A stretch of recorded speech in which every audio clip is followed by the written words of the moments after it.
کہ یہاں اسماعیل علیہ السلام کی پیدائش ہو گئی۔ اب ہوتا ہے سوکن میں، بعض مفسرین نے ذکر کیا ہے کہ حضرت سارہ علیہ السلام کے یہاں غیرت پیدا ہو گئی کہ ان کے یہاں اولاد نہیں ہو رہی، تو انہوں نے ابراہیم علیہ السلام سے کہا کہ لے جا کر کے ان دونوں کو کہیں اور دوسری جگہ چھوڑاؤ۔ لیکن صحیح بات یہ ہے کہ اللہ تعالیٰ کا حکم تھا، یہ اللہ کا حکم تھا، اور اللہ کے حکم کے مطابق ابراہیم علیہ السلام نے اپنی بیوی ہاجرہ اور ننھے اسماعیل کو لیا اور اس جگہ چھوڑ آئے جہاں خانہ کعبہ کی تعمیر ہو چکی تھی، لیکن اس وقت آثار اور نشانات نہیں تھے۔ حضرت ابراہیم علیہ السلام چھوڑ کر آئے اللہ کے حکم کے مطابق، تھوڑا پانی ہے، تھوڑا کھجور ہے، ننھا بیٹا اسماعیل ہے، مدتوں کے بعد پیدا ہوا ہے، بڑی تمناؤں اور دعاؤں کے بعد آیا ہے، لیکن اللہ کی طرف سے آزمائش ابراہیم کی زندگی میں کہ ایک لمبی مدت تک اولاد نہیں تھی، امتحان اور آزمائش کا دور چل رہا تھا، ابراہیم کامیاب ہو گئے۔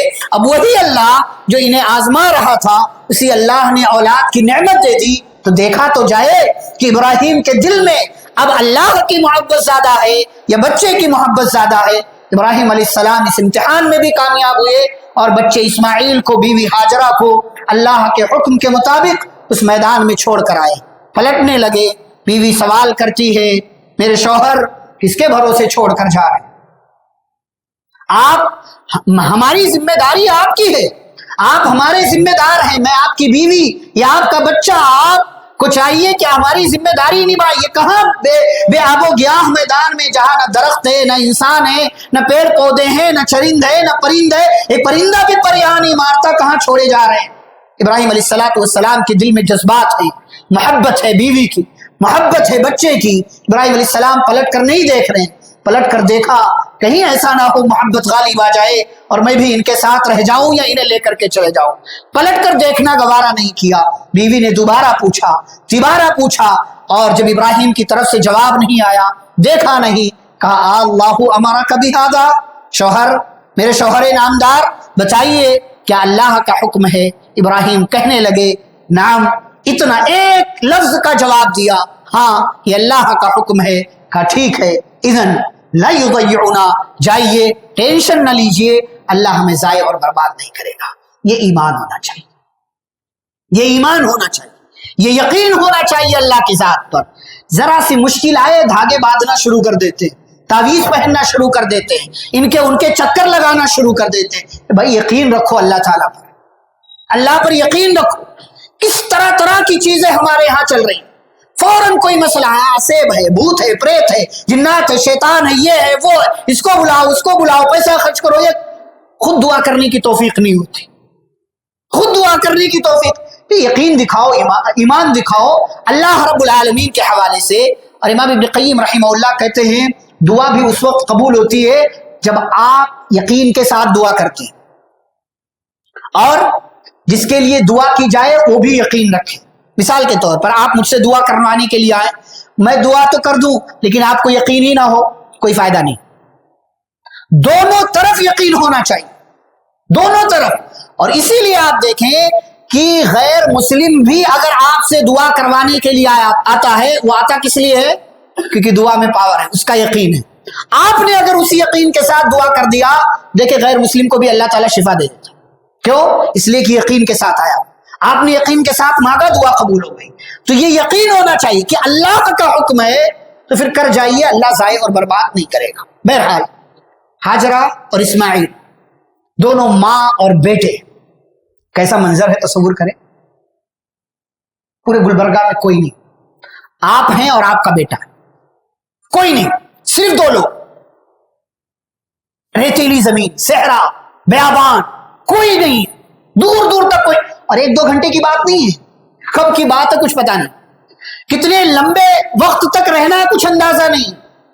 بہرحال دونوں ماں بیٹے رہ رہے، تھوڑا کھانا تھوڑا پانی، تھوڑا کھانا تھوڑا پانی چل رہا ہے، وہ بھی ختم ہو گیا۔ آزمائش ہے، زندگی دیکھنا، نبیوں کی زندگی دیکھو، ذرا سی مصیبت آتی ہے تڑپ جاتے ہو، اللہ میں ہی ملا تھا۔ ہاں بعض لوگ تو کہتے ہیں میں پتہ نہیں کیا مسئلہ ہے، میں تو نماز بھی پڑھتا ہوں، روزے رکھتا ہوں، زکات دیتا ہوں، سب نیکیاں کرتا ہوں، پھر بھی اللہ تعالیٰ میری زندگی میں مصیبت ڈال دیتا۔ او بھائی کس نے کہا نماز پڑھو گے، روزہ رکھو گے، زکات دو گے تو مصیبت نہیں آئے گی زندگی میں؟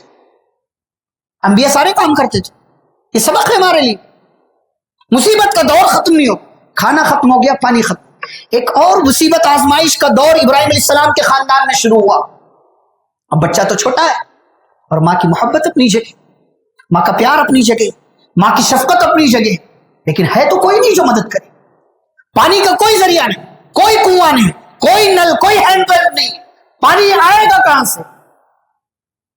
راستہ تلاش کیا, پہاڑی پر چڑھی, کوئی دور نظر آئے گا, نہیں آیا. پہاڑی سے اتری, صفا پر گئی, یہاں بھی کوئی نظر آئے گا, نہیں آیا. 7 چکر لگائے, صفا سے مروا, مروا سے صفا, صفا سے مروا, مروا سے صفا, 7 چکر لگایا. اور ہر چکر کے بعد ننھے اسماعیل کی طرف نگاہ بھی ہے, کہیں بچہ ادھر ادھر بھاگ کر تو نہیں جا رہا, کہیں بچہ یہاں وہاں بھاگ کر تو نہیں جا رہا. اور 7واں چکر مکمل ہوا, ننھے اسماعیل کی طرف آئی تو دیکھا ننھے اسماعیل کے پاس پانی کا بہاؤ جاری ہے. یہاں کچھ لوگ کہتے ہیں اسماعیل کے ایڑیاں رگڑنے سے پانی نکلا. اسماعیل کے ایڑیاں رگڑنے سے نکلا؟ نہیں, یہ غلط بات.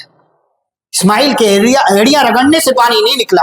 اللہ کے حکم سے جبریل امین علیہ السلام آئے اور وہاں سے وہ پانی نکلا جو اس دور میں نکلا تھا, آج تک نکل رہا ہے, جسے دنیا زمزم کہتی ہے. اور حضرت ہاجرہ نے فوراً پانی کی مڈیر بنانا شروع کیا. زم زم, ٹھہر جا ٹھہر جا, پانی کو روکا.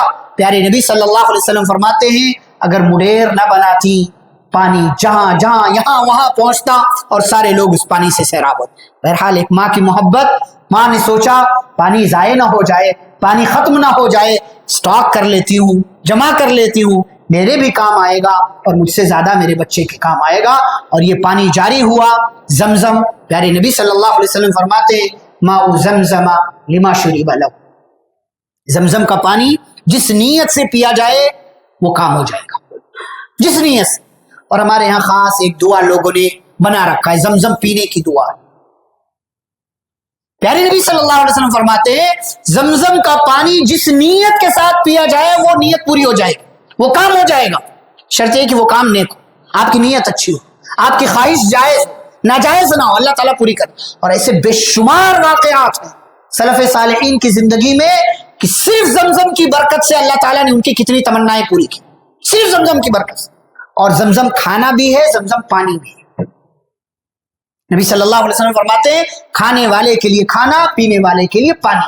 حضرت ابو ذر غفاری کہتے ہیں میں مکہ گیا تو میں نے صرف کئی دنوں تک صرف زمزم کے پانی پر گزارا ہے. اور زمزم کا پانی ایسا نہیں کہ آپ کھڑے ہو کر کے پیئیں گے, کچھ لوگ بیٹھے رہتے تو کھڑے ہو کر کے پیتے.